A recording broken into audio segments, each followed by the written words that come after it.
वाल्मिक कराड याने त्याला जामीन का मिळाला पाहिजे याविषयी युक्तिवाद केला, त्याला आम्ही विरोध केला आणि का जामीन त्याला देऊ नये याची कारणं न्यायालयात स्पष्ट केली। त्याचप्रमाणे दुसरा आरोपी विष्णू चाटे यानेही मला या खटल्यातून मुक्त करावे, कारण माझ्याजवळ माझ्या विरोधात कुठलाही पुरावा नाही अशा तऱ्हेचा त्यांचा युक्तिवाद होता।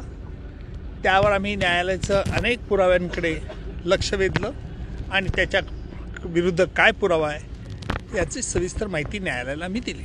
मकोकावरती देखील आक्षेप घेतला तर समज काम लावलं गेलं ते कसं लावलं गेलं, त्याचबरोबर सुनील केदी शिंदे याची जी मूळ फिर्याद आहे खंडणी संदर्भात त्यावरती देखील आक्षेप घेण्यात आला। अनेक मुद्द्यांवरती वाल्मिक कराडला जामीन का मिळावा याबद्दल त्यांनी युक्तिवाद केला होता। त्याला आम्ही सविस्तर युक्तिवाद न्यायालयात केलेला आहे। त्यांच्या अनेक शंकांना आम्ही उत्तर सरकारतर्फे दिलेलं आहे। त्याबद्दलचा निकाल न्यायालयाने 30 ऑगस्ट रोजी ठेवलेला आहे। त्यांचा एक मुद्दा असा होता की वाल्मिक कराडला अटकेच्या वेळेला त्याची अटकेची कारणं सांगण्यात आली नाही। त्यावरती आम्ही न्यायालयाला त्याला जे कारणं सांगितली होती अटक करतेवेळी तसेच त्याच्या सही असलेला दस्तऐवज देखील न्यायालयात हजर केला।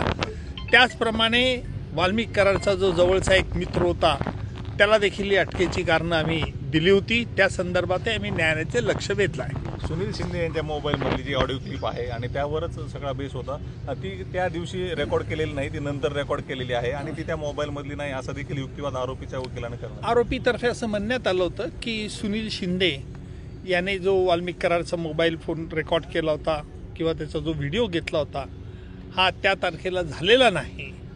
या बाबतीत आम्ही न्यायालयाचं CDR ज्याला कॉल डिटेल रेकॉर्ड म्हणतो हे स्वतंत्ररित्या नोंदवले जातात त्याच्याकडे लक्ष वेधलं आणि त्या कॉल डिटेलच्या रेकॉर्डप्रमाणे त्याने फोन केल्याचं वाल्मिक कराडने विष्णू चाटेच्या फोनवरून वाल्मिक कराड बोलला होता त्याची नोंद आहे असे न्यायालयाच्या आम्ही दृष्टिक्षेपात आणलं।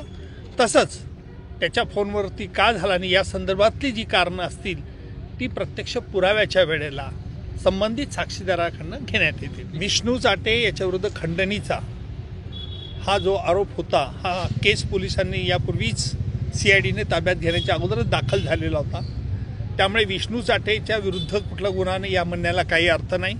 त्याचप्रमाणे मकोकाच्या तरतुदी या गुन्ह्याला लागत असतात, आरोपीला लागत नसतात।